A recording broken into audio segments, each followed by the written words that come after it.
Nos encontramos con José Marcelino Rosado, político, dirigente peronista y periodista. Buenas tardes, Marcelino. Buenas tardes. La primera pregunta que quisiéramos hacerle, ¿qué significan las restricciones bancarias que hoy se dan en Argentina? Las restricciones bancarias, que más que bancarias en realidad son de tipo de cambio, o sea, lo que hay restricción es a comprar divisa en la Argentina. O sea, no se le venden divisas a los argentinos, no se le venden dólares, no se le venden euros, para que forzar al argentino a ahorrar en pesos. Esto se debe a que los pocos dólares que han ingresado durante este año para paliar o para que ingresaron a través de las exportaciones argentinas, el Estado los necesitó usar para pagar la deuda externa. Es un gobierno que dice ser progresista y de izquierda, pero que lo primero que hace radicalmente es cumplir con los pagos de la deuda externa y de los cupones atados al crecimiento, que en la Argentina este año llevaron un costo de casi 9.000 millones de dólares.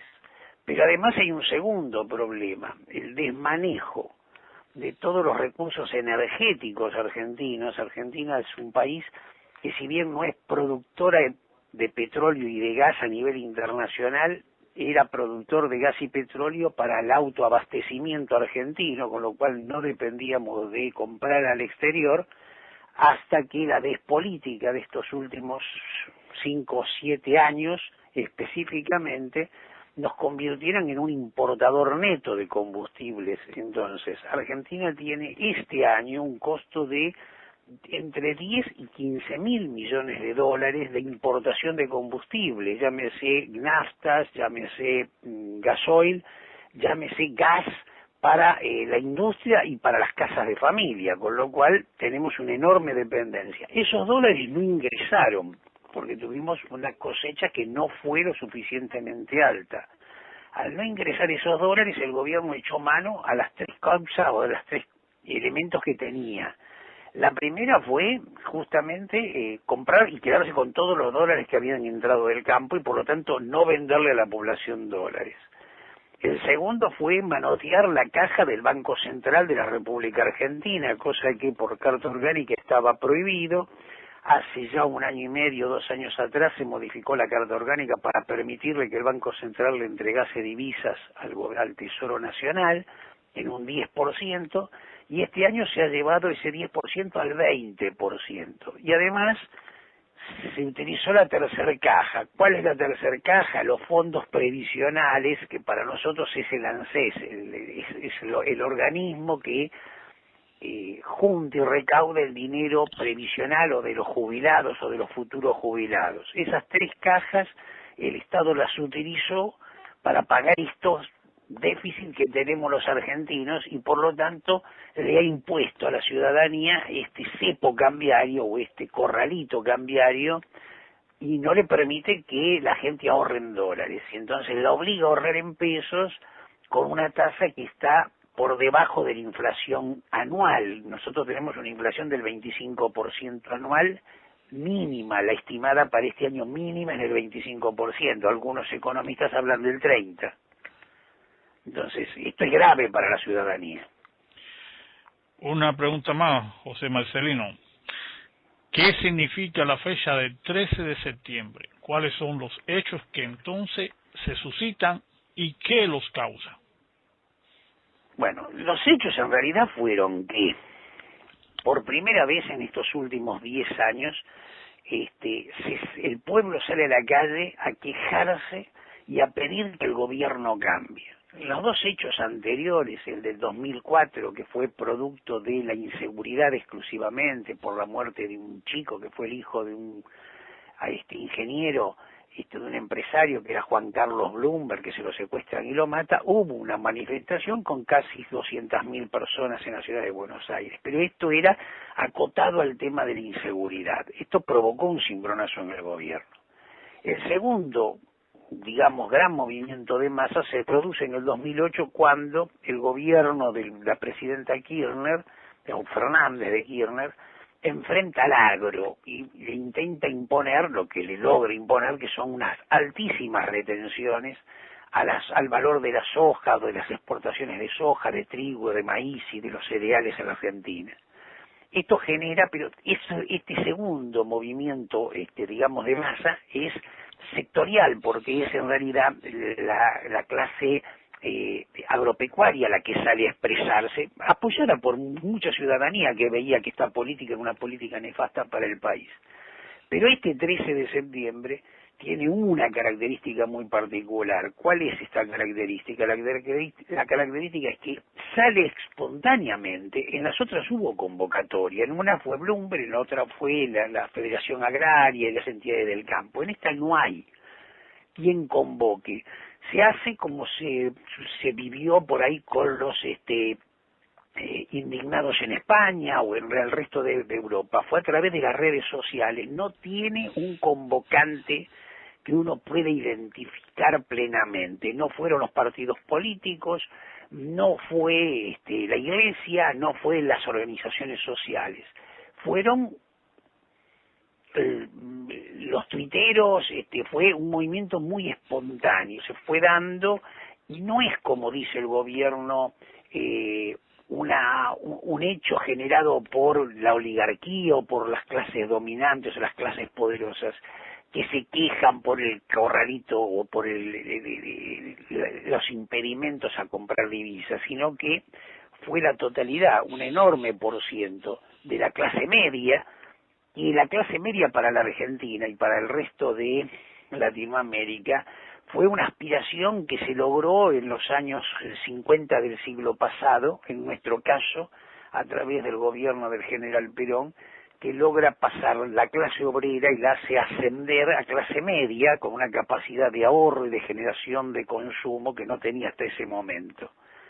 El gobierno lo descalifica diciendo que esa clase media, ¿no es cierto?, es la que quiere viajar a Miami y no puede hacerlo por el cepo cambiario, cosa que no es cierto. La gente, cuando uno, si ustedes tuvieron oportunidad de ver o pueden conseguir las filmaciones de la CNN en español, en particular, que fue uno de los 3 únicos canales que en la Argentina transmitió el hecho en directo. El otro fueron los 2 canales del Grupo Clarín al que el gobierno ataca permanentemente. Van a notar que la gente lo que reclama no era justamente que le permitiesen comprar dólares. La gente estaba reclamando otras cosas. La primera es no a la modificación de la Constitución Nacional para reelección indefinida de la señora Presidente, que es uno de los temas que están en este momento en el candelero. El segundo tema que la gente está preocupada y le exigía de cambio al gobierno fue la inseguridad, que se termine con la inseguridad donde estamos viviendo en la Argentina entre 5 y 6 muertes diarias, ¿no es cierto?, casos realmente muy graves. El otro punto fue parar con la inflación, porque si hay inflación interna y a su vez el Estado le cobra a los trabajadores un impuesto a las ganancias sobre un sueldo de 5.300 pesos, que para que ustedes más o menos tengan una idea, es el valor, está menos de $1.000 de lo que vendría a ser el cambio que se consigue realmente. Son $900 del cambio que realmente se consigue, que es lo que acá llamamos nosotros el dólar blue, que no es el dólar oficial del Estado que dice 4.70, sino que es el que se consigue a 6.15, 6.20, 6.30 según el día. Entonces, acá se paga impuesto para un señor que gana $900 por mes, cuando la canasta básica alimenticia es de 5.300 pesos, o sea, estamos pagando, paga impuesto a aquel que logra subsistir y que logra cubrir su canasta básica alimenticia. Es una barbaridad, y esto la gente le está pidiendo, y el gobierno, por la necesidad recaudatoria, no lo está otorgando. Entonces, las causales del 13, que fueron sacar a la calle casi 1 millón de personas, hay números que hablan de 800 a 1 millón, no fueron justamente las que dice el gobierno, no fue la clase media ni las señoras gordas de la oligarquía que llevaron, como dijo un señor secretario de Cultura de la Nación, a sus sirvientas a las plazas a golpear las cacerolas. Fue la gente que espontáneamente, y un enorme % de juventud, una cosa que a mí, que tengo 62 años, me llamó muchísimo la atención. Yo creía que la juventud estaba muy adormecida, y lo que me demostró todo esto del 13 de septiembre es que la juventud está mucho menos adormecida de lo que uno cree. La juventud está preocupada por cuál es el futuro que este gobierno, con este modelo que está llevando adelante, o con este plan que está llevando adelante, nos está imponiendo.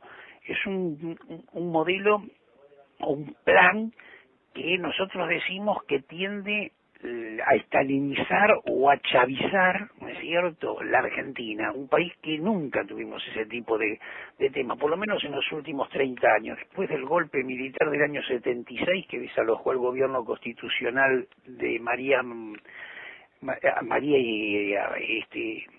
a Isabel Perón, ¿no es cierto? Nunca se había, o sea, no tuvimos más golpes de Estado. Argentina tuvo un periodo de casi 70, 80 años de inestabilidad política, golpes de Estado, gobiernos democráticos, pero desde hace ya 35, 40 años, del 83 a la fecha, nosotros no tenemos ningún golpe de Estado. Entonces, este modelo, este país, este gobierno que pretende imponer en lugar de consensuar con la sociedad, generó este hecho del 13, no lo genera otro motivo, no hay motivos bastardos, no hay motivos escondidos, no hay ni siquiera actitudes destituyentes. La gente, mal que le pese a lo que intentan decir la gente del gobierno, no pedía que Cristina abandonase el gobierno, sino que por primera vez lo que le pedían a la presidenta era que se hiciese cargo y empezase a darle respuestas a los requerimientos de la gente. José Marcelino, ¿cómo se vislumbra el futuro de Argentina? Argentina tiene un potencial enorme, o sea, Argentina es un país que no de ahora, es un país que desde el siglo XIX, fines del siglo XIX, fue y estuvo considerado entre los primeros 5 países del mundo. Es un país con capacidad ganadera, con capacidad alimenticia a través de granos de todo tipo. Estamos hoy equivocadamente casi llevando al monocultivo de la soja, pero es un país que históricamente produjo muchísimo trigo, muchísimo maíz, tal como hacen los americanos. Es un país que produce muchísima carne y podría producir muchísima más carne de la que produce. Es un país que tiene riquezas gasíferas importantes. Tenemos ya descubierto un yacimiento de shale gas en Vaca Muerta, que es el tercer yacimiento en importancia del mundo, con reservas pero realmente importantísimas.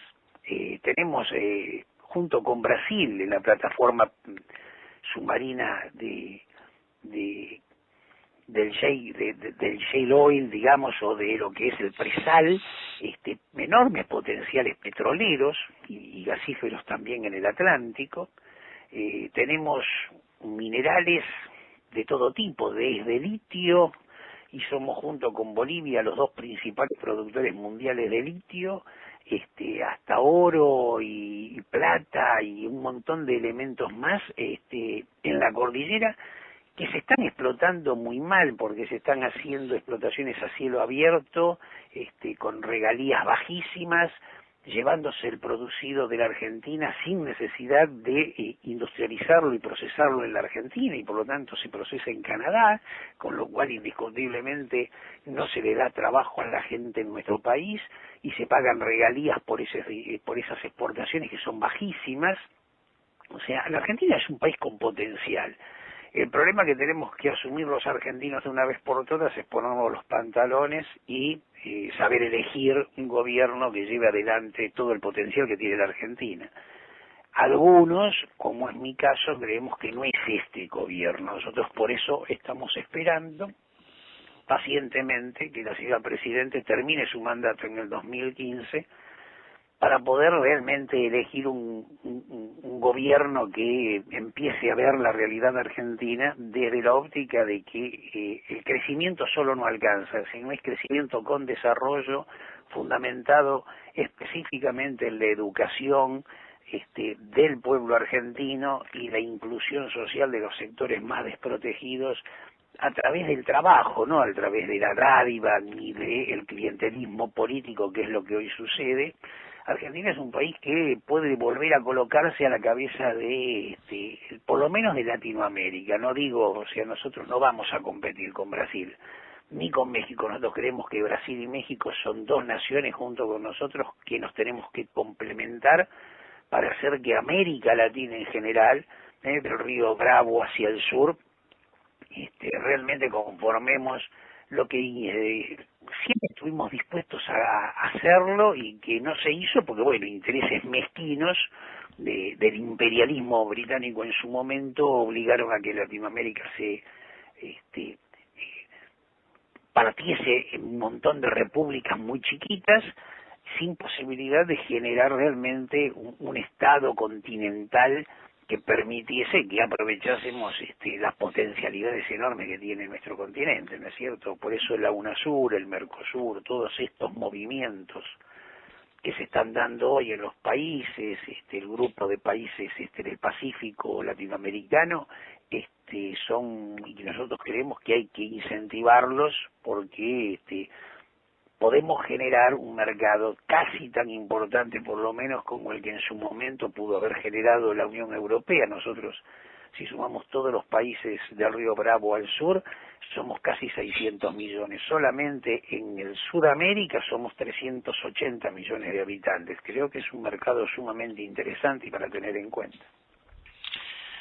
Pues le damos las gracias a José Marcelino Rosado por su tiempo y sus palabras para Cuba Nuestra. Gracias, Marcelino. Bueno, es que para los hermanos cubanos además y para todos los hermanos latinoamericanos es importantísimo que todos estemos preocupados por el futuro de toda nuestra América Latina.